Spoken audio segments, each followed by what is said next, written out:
When I was 14, I found a better job, one at a small grocery store that paid more for 4 hours, but I didn't quit my newspaper job. I was busy pretty much all day. My friends were the only ones who knew about this. I didn't have love from my family, but I considered them my family. At this point, my parents stopped caring at all about me. I didn't even exchange glances with them, and I spent my time at friends' houses, my job, or in the basement. I managed to save up quite some money. I bought a few things I needed, like a used smartphone and a used laptop.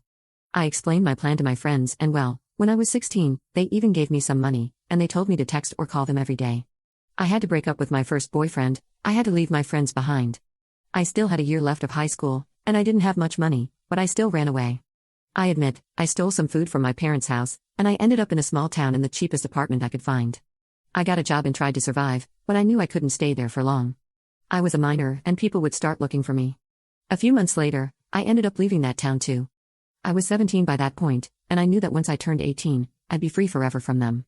Same thing, I arrived in another town, got another job, and once I turned 18, I decided to finish high school. Things were really hard, but I managed to make some new friends, get a new boyfriend, who I'll call Dean, and have a better life than I ever had. Eventually, I chose to buy a small apartment with my savings. I enrolled in a community college, studied a short career, got a good job, and stayed in the town. Maybe I could have done better if I had a better family, but I don't, and I'm still happy with the things I've achieved. Dean and I got married, and now we both have good paying jobs, and we're saving up for the future, as we want to have our own restaurant. He's a chef, and even though I'm not, I did work as a waitress for a while and know how things work in a restaurant. With all that long context, I had been receiving calls from unknown numbers for a couple of weeks. Calls I've been rejecting and not paying much attention to. However, since I finally realized they were from the same number, I chose to pick up. I didn't recognize the man who was talking to me, but it was my older brother Ian. He asked me how things were going with me, and I answered that things were better than ever. He replied that he was glad to hear that. He then began to explain how my parents wanted to reconnect, and they wanted to hear from me. I refused completely. I told him that they were garbage to me, and when he kept insisting, I hung up. They have been insisting for months. I blocked multiple phone numbers, Instagram accounts, Twitter accounts, and emails. But it's just not enough, they keep insisting. I put my accounts on private, but the phone calls kept coming. I ended up changing my number, and I haven't received anything since then. But my friends from home are now telling me that they're bombarding their phones with calls and texts. I know this could be over if I agree to have a meeting with them, but I just don't want to. It's a closed stage of my life. Update 1. Well, a lot happened a week after I posted here. I ended up calling my older brother, Ian, and I agreed to a meeting with him at a restaurant in my town. I went with my husband, Dean, and my best friend, Anna. To my surprise, he didn't bring the parents. We talked, and he asked why I didn't want to meet my parents.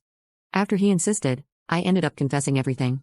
He apologized for not being able to do anything about it since he was away and didn't think my parents would do something like that. I told him it wasn't his fault and asked why my parents suddenly wanted to meet with me. He responded that he talked with them, and they just said that they wanted their baby girl back. I don't remember a single time when they didn't call me something like a little brat, and they didn't understand why I didn't talk to them. I told him that that can't be true, and he ended up telling me he'd try to find out the real reason. Just a day later, Ian called and explained the real reason. After insisting, he managed to get the truth from them. They were in a hard spot financially, and they needed a lot of money. I don't know why, but they believed that I would give it to them. Ian told me he was really offended by this, and he said he would be cutting them off for good because now he's seeing who they really are.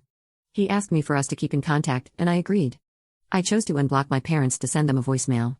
I basically laughed at them for believing that I would give them money. I told them how awful parents they were, and I sent them an ironic good luck with their debts and their lives. I advised them not to mess things up with the only kid they have left, and that they will probably grow old alone and everyone will find out how awful they are. I blocked them again, and all I know is that they listened to it, and they were really angry.